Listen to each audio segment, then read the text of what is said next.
Hey, it's Ava Marie, and it's time for Sunday Gardener. I'm here with Carrie Engel of Valley View Farms. Hey, Carrie. Good morning. Oh, we're going to talk about the dreaded lanternflies, the spotted lanternfly, and people are just starting to see these pop up, and this is a big problem now in our area. It is a big problem. It's probably a bigger problem for orchardists, I'm going to say, or people who grow grapes. A lot of vineyards have a lot of issues with these, and some friends of mine that have some of these things planted in their yard have started to see some of that. So they're I think, more worried than the general population. I haven't seen them in my vegetable garden at all this year. I haven't seen them really much in my yard yet this year, but a good friend of mine was just down in the city the other day walking to the stadium.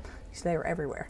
He just saw them on every tree of heaven that he saw. And that's the tree, that's their typical host plant. Yep, that's their host plant. But as you mentioned, there's a few other plants that they gravitate to. Yeah, they do really seem to care for. Yeah, and so right now in these early stages, they're in these small little, they almost look like a ladybug, but like a strange shaped ladybug. And they look a lot like the ladybug larvae, so it really is easy if you don't know them well enough to take a look at them. So take a picture of it. A lot of us have some kind of app on our phone that'll tell you exactly what it is, and then know that it's going to move to the adult a little bit later on.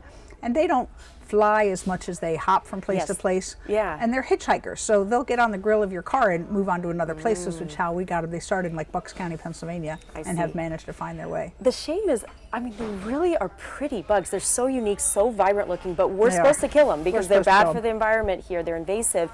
And it's interesting because they're fast on those first couple hops, but I've learned you almost have to chase them 3 times. So like the first 2 hops, they're faster than you. By the third one, they seem tired out. So maybe try the 3 hops, see if that works to kill them. But yeah, so that's something we can do to at least help down the populations. Well, they secrete some honeydew, which is, I guess it's insect excrement, but it's very sweet. And a lot of times bees will pick that up, take it back to the hive.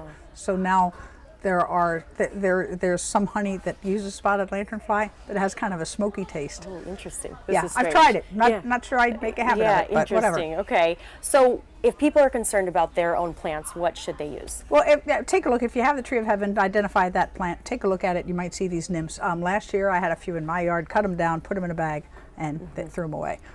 If you don't, you can also use insecticides, but know that insecticides are to kill some of the good guys too. So be very careful of how you target them. I see. And will any insecticide work on them generally? I'm going to say a lot of them will, but we're not allowed to recommend an insecticide unless it is labeled for the plant, so or it is labeled for the insect. So Bayer, so these ones do say specifically. Good and to know. 7 is labeled. But if you go to the University of Maryland Extension website, or you go to the Maryland Department of Agriculture website, they will kind of go through all the different things that work. But in my world, I can't recommend that unless it's on the label. Okay, so the good news is this is not as much of an issue for the general farmer, but still something we should all be aware of and trying to do our part to help contain. Is. And as they're around, other insects are going to start feeding on them, and they become birds. You've got a new food. Yeah, that's right. Go after them. Go after them. Because I mean, the brown mom-radio stink bug a few years ago was awful. We don't really see the problem like we did a few years back. So maybe it'll help dissipate a bit. Good to know. Thank you, Carrie. That Thank you. 3 jump hop. That's Just right. remember it. Back to you guys. And if you'd like to have your gardening questions answered, you can now email our Sunday Gardener team. Just email plantquestions@WBAL-TV.com.